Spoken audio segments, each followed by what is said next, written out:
Hello fifth class. अभी तक हमने चैप्टर नंबर 6 भिक्षा पात्र कहानी पढ़ी थी। इस भिक्षा पात्र कहानी में एक गांव है, उसमें नगर है, उसमें पिछले 2-3 साल से अकाल पड़ गया है, बारिश नहीं हुई है, पेड़ पौधे सूख गए हैं, पशु पक्षी प्यास से मर रहे हैं, इंसानों के पास वो नहीं है, खाने के लिए अनाज नहीं है, पीने के लिए पानी नहीं है, तो पूरी जनता चिल्ला रही है। तो महात्मा गौतम बुद्ध ने उनकी परेशानी को दूर करने के लिए आपने जितने भी अमीर शिष्य थे उनको बुलाया, पैसे वालों को बुलाया और उनसे पूछा कि तुम में से कौन अनाज देने के लिए तैयार है। तो महात्मा बुद्ध की वचन सुनकर सब लोग कुछ ना कुछ बहाने बनाने लगे कि हमारे पास इस कारण से नहीं है, हमारे पास इस कारण से नहीं है।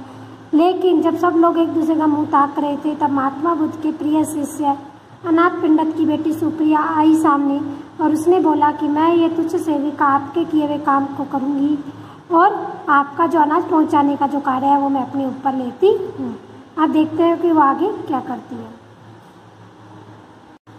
सभी आश्चर्यचकित रह गए। भला एक स्त्री इतने बड़े नगर के लोगों का पेट कैसे भरेगी। कुछ तो मन ही मन हंसने लगे, कुछ क्रोधित तो उठे।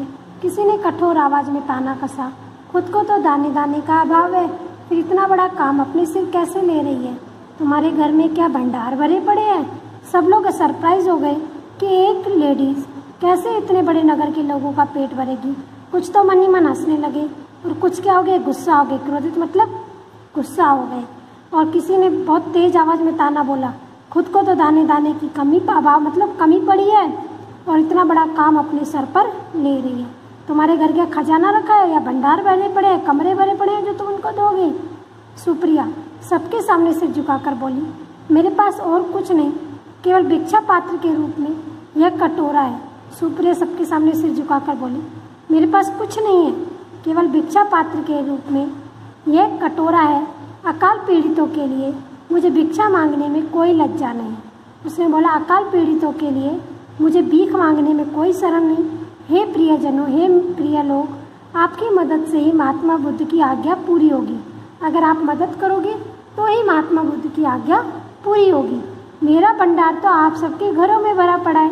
उसने पूछा था ना, क्या तुम्हारे घर कमरे भरे पड़े हैं। तो उसने बोला, मेरा जो भंडार है, मेरा जो इकट्ठा किया हुआ सामान है वो सब तो आपके घरों में पड़ा है। आप मदद करेंगे तो मेरा भिक्षा पात्र सदा भरा रहेगा। अगर आप मेरी मदद करेंगे, आप मुझे भीख देंगे भिक्षा पात्र में, तो मेरा भिक्षा पात्र हमेशा भरा रहेगा। जब जब पीड़ितों की सहायता की जरूरत होगी तब तब मैं आपके द्वार पर आऊँगी। उसने बोला, जब जब मुझे इन पीड़ितों की मदद की जरूरत होगी तब तब मैं आपके द्वार पर, आपके दरवाजे पर आऊँगी।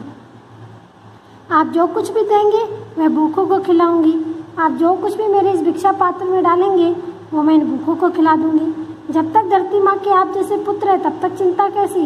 इसने क्या बोला कि जब तक धरती माँ के आप जैसे पुत्र हैं, आप जैसे इंसान हैं, तब तक चिंता कैसी, सब दुख दूर हो सकते हैं।